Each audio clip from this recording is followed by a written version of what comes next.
കഴിഞ്ഞ എപ്പിസോഡ് അവസാനിച്ചത് പാർക്കാണെങ്കിൽ ഇവളടുത്ത് പറയും, നീ മീറ്റ് ചെയ്ത കങ്ങ് വന്നിട്ട് നല്ല ഡാൻസർ ആയിട്ടുള്ള ഒരു പേഴ്സണാണ്. അതുമല്ല അവനാണെങ്കിൽ ഇന്നലെ നിങ്ങളുടെ റൂമിൽ വരുന്ന ഞാൻ കണ്ടായിരുന്നെന്ന് ഇവൻ പറയും. അപ്പോൾ ഇവള് പറയും, അങ്ങനെയൊന്നുമില്ല, അവനാണെങ്കിൽ എന്നെ അർജന്റായിട്ട് മീറ്റ് ചെയ്യാൻ വേണ്ടിയിട്ടാണ് ഇന്നലെ റൂമിൽ വന്നതെന്നും പറയും. എന്നാൽ പാർക്ക് ഇവളടുത്ത് പറയും, നീ എപ്പോഴും അവനെ മീറ്റ് ചെയ്യേണ്ട, എനിക്ക് പേടിയാണ്, കാരണം നീ അവനെ മീറ്റ് ചെയ്താൽ നീ എന്നെ വിട്ടു പോകുന്നു. ഇതേ സമയം ഗൗൺ കിമ്മിൻ്റെ അടുത്ത് പറയും, ആ പെയിന്റിങ്ങിലുള്ള പെണ്ണ് ഈ സ്കൂളിലായിരിക്കും പഠിച്ചത്, അതുകൊണ്ടായിരിക്കും ഇവളുടെ ബുക്ക് നമുക്ക് ഇവിടെ നിന്ന് കിട്ടിയെന്ന്. അതുകൊണ്ട് തന്നെ ഏത് ഇയറിൽ ഈ പെണ്ണ് പഠിച്ചു കഴിഞ്ഞെന്ന് നോക്കാമെന്നും പറഞ്ഞ് ഗൗൺ കിമ്മിനെയും വിളിച്ച് ലൈബ്രറിയിൽ പോകും. അങ്ങനെ കിമ്മും ഗൗണും ലൈബ്രറിയിൽ പോയി ഇയർ ബുക്ക് തേടി നോക്കുകയാണ്. ഇതേ സമയം പാർക്ക് പറയും, എല്ലാവരും പറയുന്ന പോലെ എൻ്റെ അടുത്ത് ഒരു പ്രേതമുണ്ട്, ആ പ്രേതം എന്നെ എപ്പോഴും ശല്യപ്പെടുത്തിക്കൊണ്ടേയിരിക്കും. ഞാൻ ആരുടെ കൂടെ ഫ്രണ്ട് ആയാലും ആ പ്രേതം അവരെയും ശല്യപ്പെടുത്തും. അതുകൊണ്ട് തന്നെ എന്നെ എല്ലാവരും അവോയ്ഡ് ചെയ്യും. എന്നാൽ നീ മാത്രമാണ് എൻ്റെ കൂടെ എപ്പോഴും നിന്ന്, അതുകൊണ്ടാണ് നീ എന്നെ വിട്ട് പോകരുതെന്ന് ഞാൻ ആഗ്രഹിക്കുന്നതെന്ന് ഇവളടുത്ത് പറയും. നെക്സ്റ്റ് സീനിൽ ഗൗണിന് ആ ലൈബ്രറിയിൽ പ്രേതം ഉള്ളതായി ചെറിയ പ്രസൻസ് തോന്നുകയാണ്. അതുകൊണ്ട് ഇവൾ കിമ്മിൻ്റെ അടുത്ത് പറയും, നമുക്ക് ഇയർ ബുക്ക് വേറെ എവിടെയെങ്കിലും പോയി ചെക്ക് ചെയ്യാമെന്ന്. ഗൗണും കിമ്മും ഇയർ ബുക്ക് തേടി നടക്കുന്ന ഈ പ്രേതമാണെങ്കിൽ നോക്കുന്നുണ്ടായിരുന്നു. അങ്ങനെ ഗൗണും കിമ്മും ഇയർ ബുക്കുമായിട്ട് വേറൊരു സ്ഥലത്ത് വന്ന് നോക്കുകയാണ്. അങ്ങനെ ഒരു ഇയർ ബുക്ക് നോക്കി ഇവർ കണ്ടുപിടിക്കുകയാണ് ആ പെയിന്റിങ്ങിലുള്ള പെണ്ണ് ഈ സ്കൂളിൽ പഠിച്ചതാണെന്ന്. എന്നിട്ട് ഇവർ പറയാണ്, എങ്ങനെയെന്തോ ആ പെണ്ണ് പ്രേതമായി മാറിയെന്ന്. എന്നിട്ട് പാർക്ക് ഹാരി അടുത്ത് പറയും, നീ എന്നെ വിട്ടിട്ട് പോകണമെങ്കിൽ പോകുന്ന. അപ്പോൾ ഇവളും പറയും, അങ്ങനെ ഒന്നും ഞാൻ നിന്നെ വിട്ടിട്ട് പോകില്ല, നീ എൻ്റെ നല്ല ഫ്രണ്ടാണ്, നമുക്ക് എപ്പോഴും നല്ല ഫ്രണ്ട് ആയിരിക്കാമെന്ന് ഇവളും പറയും. അപ്പോൾ പാർക്കും ശരി, നമുക്ക് ഫ്രണ്ട് ആയിരിക്കാമെന്ന് പറയും. അന്ന് രാത്രി ഗൗണിന് നല്ല തലവേദന എടുക്കും. ഈ ഒരു തലവേദനയ്ക്ക് കാരണം പാർക്കിനെ ശല്യപ്പെടുത്തുന്ന പ്രേതത്തിൻ്റെ കൈയാണെങ്കിൽ ഇവളുടെ തലയിൽ കൂടെ വരണ കാണാൻ പറ്റും. എന്നിട്ട് ഗൗൺ ഹാരിയുടെ അടുത്ത് പറയും, ആ പ്രേതം ഇവരുടെ സ്കൂളിലാണ് പഠിച്ചതെന്ന്. അപ്പോൾ ഹാരിയും പാർക്ക് പറഞ്ഞ എല്ലാ കാര്യവും ഇവളുടെ അടുത്ത് പറയും. എന്നിട്ട് ഹാരി പറയും, ആ പ്രേതം എന്തിന് ഇവനെ ശല്യപ്പെടുത്തുന്നതെന്ന് അവന് കൂടെ അറിഞ്ഞുകൂടാന്ന്. അങ്ങനെ ഇവർ ആ പ്രേതത്തെപ്പറ്റി സംസാരിച്ചിരിക്കുകയാണ്. നെക്സ്റ്റ് ഡേ ക്ലാസ്സിൽ സാറാണെങ്കിൽ പുതിയൊരു സ്റ്റുഡൻറ്റ് വന്നെന്നും പറഞ്ഞ് ഇൻട്രൊഡ്യൂസ് ചെയ്യാണ്. ആ പുതിയ സ്റ്റുഡൻറ്റ് വന്നിട്ട് കങ്ങാണ്. ഇവർ നേരെ ഹാരിയുടെ ബാക്കിലുള്ള സീറ്റിൽ പോയി ഇരിക്കുകയാണ്. ഹാരിക്കാണെങ്കിൽ ഒന്നും മനസ്സിലായില്ല, കങ്ങ് എന്തിനാ അവിടെ വന്നേന്ന്. എന്നാൽ പാർക്കിന് കങ്ങ് അവിടെ വന്നത് ഒട്ടും ഇഷ്ടമായില്ല. ബ്രേക്ക് ടൈമിൽ ഹാരി കങ്ങിൻ്റെ അടുത്ത് ചോദിക്കും, ഇവിടെ എന്തിനു നീ വന്നേന്ന്. അപ്പോൾ ഇവൻ പറയും, എനിക്ക് നിന്നെ പ്രൊട്ടക്റ്റ് ചെയ്യണം, അതുകൊണ്ടാണ് ഇവിടെ വന്നേന്ന്. എന്നാൽ ഹാരിക്ക് ഇവൻ പറയണ ഒന്നും മനസ്സിലാവില്ല. അപ്പോൾ അതുവഴി ഗൗണും പോവും. ഇവൾ ടയേർഡായി പോകുന്ന കണ്ട് ഹാരി ചോദിക്കും, എന്ത് പറ്റിയെന്ന്. അപ്പോൾ ഗൗൺ പറയും, തലവേദനയാണ്, അതുകൊണ്ട് മെഡിക്കൽ റൂമിൽ പോവാണെന്ന് പറഞ്ഞ് അവൾ അവിടെ നിന്ന് പോകും. എന്നാൽ കങ്ങിന് ഗൗണിൻ്റെ അടുത്ത് ഡൗട്ട് വരെയാണ്, ഇവളെ ഏതോ പ്രേതം പൊസസ് ചെയ്തെന്ന് അവന് തോന്നുവാണ്. നെക്സ്റ്റ് സീനിൽ ഹാരി പാർക്ക് പറഞ്ഞ കാര്യങ്ങൾ പിന്നെ കങ് ആ സ്കൂളിൽ വന്നതൊക്കെ ആലോചിച്ചിരിക്കുകയാണ്. അങ്ങനെ ഇതൊക്കെ ആലോചിച്ച് ഹാരി ആണെങ്കിൽ സീറ്റിൽ നിന്ന് വന്ന് വീഴും. അപ്പോൾ പാർക്കും കങ്ങും ആണെങ്കിൽ ഓടിപ്പോൾ ഇവക്ക് കൈ കൊടുക്കും. എന്നാൽ ഹാരി ആണെങ്കിൽ അവരുടെ കൈയൊന്നും പിടിക്കാതെ കിമ്മിനെയും വിളിച്ചിട്ട് അവിടെ നിന്ന് പോകും. ക്ലാസ്സിലുള്ള എല്ലാ പിള്ളേരും വിചാരിക്കും ഇവിടെ എന്തോ ട്രയാങ്കിൾ ലവ് സ്റ്റോറി നടക്കുകയാണെന്ന്. ഇത് കണ്ടിട്ട് കിമ്മ് വിചാരിക്കും ഹാരിക്ക് എന്തോ ഇവൻ്റെ അടുത്ത് ഫീലിങ്സ് ഉണ്ടെന്ന്. അതുകൊണ്ട് തന്നെ കിമ്മ് ഇവളടുത്ത് പറയും, എനിക്ക് നിന്റെ ലവ് ആണെങ്കിൽ അക്സെപ്റ്റ് ചെയ്യാൻ പറ്റൂല, ഞാൻ നിന്നെ ഫ്രണ്ടായിട്ടേ കണ്ടിട്ടുള്ളൂ എന്ന്. അപ്പോൾ ഇവളും ഒന്നും മനസ്സിലാവാതെ ഇവനെ തന്നെ നോക്കിക്കൊണ്ട് നിൽക്കും. എന്നിട്ട് കങ്ങും പാർക്കും സ്കൂളിൻ്റെ ടെറസിൽ പോയി മീറ്റ് ചെയ്യാണ്. എന്നിട്ട് പാർക്കാണെങ്കിൽ കങ്ങിൻ്റെ അടുത്ത് ചോദിക്കും, നീ എന്തിന് ഇവിടെ വന്നേന്ന്. അപ്പോൾ കങ്ങ് ഇവൻ്റെ അടുത്ത് പറയും, ഞാൻ ഹാരിയെ പ്രൊട്ടക്റ്റ് ചെയ്യാനാണ് ഇവിടെ വന്നേന്ന്. അപ്പോൾ പാർക്ക് പറയും, നീയാണ് ഹാരിയെ ഡാൻസറിലോട്ട് തള്ളി വിടുന്നതെന്ന്. ഇത് കേട്ടിട്ട് കങ്ങ് അവൻ്റെ പോക്കറ്റിൽ നിന്ന് എന്തോ മന്ത്രവാദം എഴുതി ഒരു പേപ്പർ എടുക്കാൻ തുടങ്ങും. ആ പേപ്പർ എടുക്കുന്ന കണ്ടിട്ട് പാർക്ക് പേടിച്ച് നിൽക്കുകയാണ്. അപ്പോൾ അവരുടെ അവിടെ ഒരു ഷീഡ് വരുന്നതായി കാണാൻ പറ്റും. എന്നാൽ കങ്ങ് ആണെങ്കിൽ ആ പേപ്പർ ഫുള്ളായിട്ട് എടുക്കില്ല. എന്നിട്ട് ഇവൻ പാർക്കിൻ്റെ അടുത്ത് പറയും, ഞാൻ എന്തായാലും ഹാരിയെ പ്രൊട്ടക്റ്റ് ചെയ്ത് ഇവിടെ നിന്ന് കൊണ്ടുപോകുന്നും പറഞ്ഞ് അവിടെ നിന്ന് പോകും. അന്ന് രാത്രി ഗൗണും ഹാരി സ്കൂളിൽ നടന്നതൊക്കെ സംസാരിച്ചുകൊണ്ടിരിക്കുകയാണ്.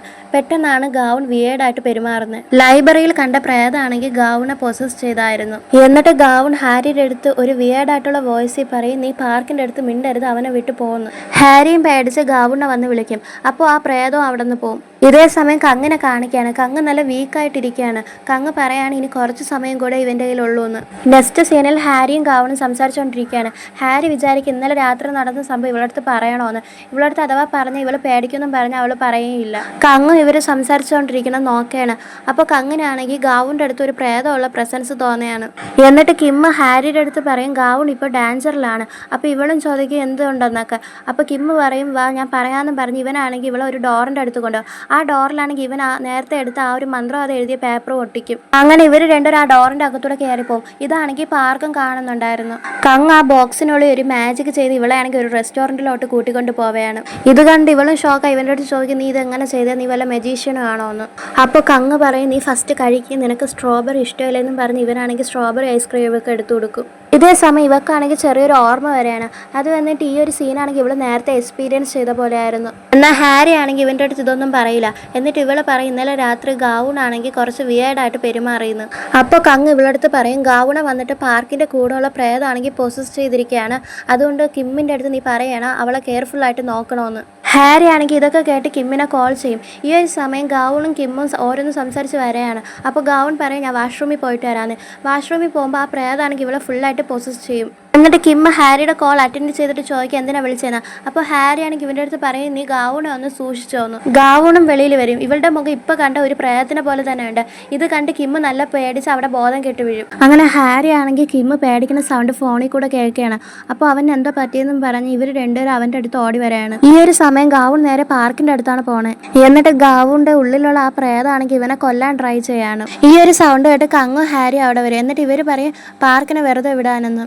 അങ്ങനെ പാർക്കിനെയും താഴെ ഇട്ടിട്ട് ഈ ഒരു പ്രേതമാണെങ്കിൽ ഹാരി അറ്റാക്ക് ചെയ്യാൻ വേണ്ടിയിട്ട് വരെയാണ്. ഇത് കണ്ടിട്ട് പാർക്കാണെങ്കിൽ അവൻ്റെ കയ്യെ താഴെ ഇടിക്കും. അപ്പോൾ അവൻ്റെ കയ്യിലുള്ള മോതിരമാണെങ്കിൽ നല്ലപോലെ തിളങ്ങുന്നുണ്ടായിരുന്നു. ഈ ഒരു മോതിരത്തിൻ്റെ പവർ കാരണം തന്നെ ഗൗണിൻ്റെ ഉള്ളിലുള്ള ആ ഒരു പ്രേതം പോവുകയാണ്. കങ്ങും ഇത് നോട്ട് ചെയ്യാണ്. അപ്പോൾ അവ ഉറപ്പിക്കുക ആ മോതിരത്തിന് എന്തോ പവർ ഉണ്ടെന്ന്. നെക്സ്റ്റ് സീനിൽ കിമ്മിനെയും ഗൗണിനെയും മെഡിക്കൽ റൂമിൽ കൊണ്ടുവരികയാണ്. അവിടെ വന്നിട്ട് പാർക്കും കങ്ങും നല്ലപോലെ അടി വെക്കും. നീ കാരണമാണ് ഇങ്ങനെയൊക്കെ സംഭവിച്ചതെന്നും പറഞ്ഞ്. ഇവരുടെ അടി കണ്ടിട്ട് ഹാരി പറയും നിങ്ങൾ രണ്ടുപേരും ഒന്ന് പുറത്ത് പോകും, നിങ്ങൾ വന്നതിന് ശേഷമാണ് ഇപ്പോൾ ഇങ്ങനെയൊക്കെ സംഭവിച്ചത്, എനിക്ക് നിങ്ങളെ രണ്ടുപേരെയും വിശ്വാസമില്ലെന്ന്. എന്നിട്ട് പാർക്കാണെങ്കിൽ കങ്ങിൻ്റെ അടുത്ത് വന്ന് പറയും നിനക്കിപ്പോൾ എൻ്റെ സീക്രട്ട് അറിയാം, പിന്നെ എന്തിനാ നീ വെറുതെ ഇരിക്കണേന്ന്. അപ്പോൾ കങ്ങ് പറയും ഇത് കറക്റ്റ് സമയമല്ല, സമയമാകുമ്പോൾ ഞാൻ എല്ലാം ചെയ്യാമെന്നും പറഞ്ഞ് അവ അവിടെ നിന്ന് പോകും. നെക്സ്റ്റ് സീനിൽ ഗൗൺ ഹാരിയുടെ അടുത്ത് താങ്ക്സ് ഒക്കെ പറയും ഇവളെ ഹെൽപ്പ് ചെയ്യാൻ വന്നതുകൊണ്ട്. അപ്പോൾ ഹാരി പറയും നമ്മൾ ഫ്രണ്ട്സ് അല്ലേ, അതുകൊണ്ടാണ് ഞാൻ നിന്നെ ഹെൽപ്പ് ചെയ്തതെന്നൊക്കെ. എന്നിട്ട് അവിടെ കിം വന്നിട്ട് ഗൗണിൻ്റെ അടുത്ത് ചോദിക്കും ആ പ്രേതം നിന്റെ ഉള്ളിലിരുന്നപ്പോൾ നിനക്ക് എന്തെങ്കിലും തോന്നിയോ എന്ന്. അതിന് ഗൗൺ പറയും പാർക്കിൻ്റെ അടുത്ത് ആ പ്രേതത്തിന് വന്നിട്ട് രണ്ട് ഇമോഷൻസ് ആണ് ഉള്ളത്, ഒന്ന് വന്നിട്ട് നല്ല സ്നേഹവും ഒന്ന് വന്നിട്ട് നല്ല ദേഷ്യവും വെറുപ്പും. എന്നിട്ട് ഇവരാണെങ്കിൽ സാറിൻ്റെ അടുത്ത് പോയിട്ട് ഈ പ്രേതത്തിൻ്റെ പേര് പറയും. ഈ പെണ്ണ് ഇവിടെയാണ് 5 വർഷം മുമ്പ് പഠിച്ച് അറിയാമെന്ന് നോക്കുക. അപ്പോൾ ഈ സാറ് പറയും ഞാൻ 10 വർഷമായിട്ട് ഇവിടെയാണ് ജോലി ചെയ്യുന്നത്, എന്നാൽ എനിക്ക് ഈ ഒരു പെണ്ണ് ഇവിടെ പഠിച്ചതായിട്ട് ഓർമ്മയില്ലെന്ന്. അന്ന് ക്ലാസ്സിലാണെങ്കിൽ പാർക്കും കങ്ങും വന്നില്ല. അതോടെ ഗൗൺ ആണെങ്കിൽ ഇവളടുത്ത് പറയും നമുക്ക് ഇന്ന് രാത്രി ടീച്ചേഴ്സിൻ്റെ കമ്പ്യൂട്ടർ ഡാറ്റാബേസിൽ പോയി ആ പെണ്ണിനെ പറ്റി അന്വേഷിക്കാമെന്ന്. അങ്ങനെ ഹാരി ഗൗണും കിമ്മും സ്കൂളിൽ പോയിട്ട് റെക്കോർഡ്സ് ഒക്കെ നോക്കുകയാണ്.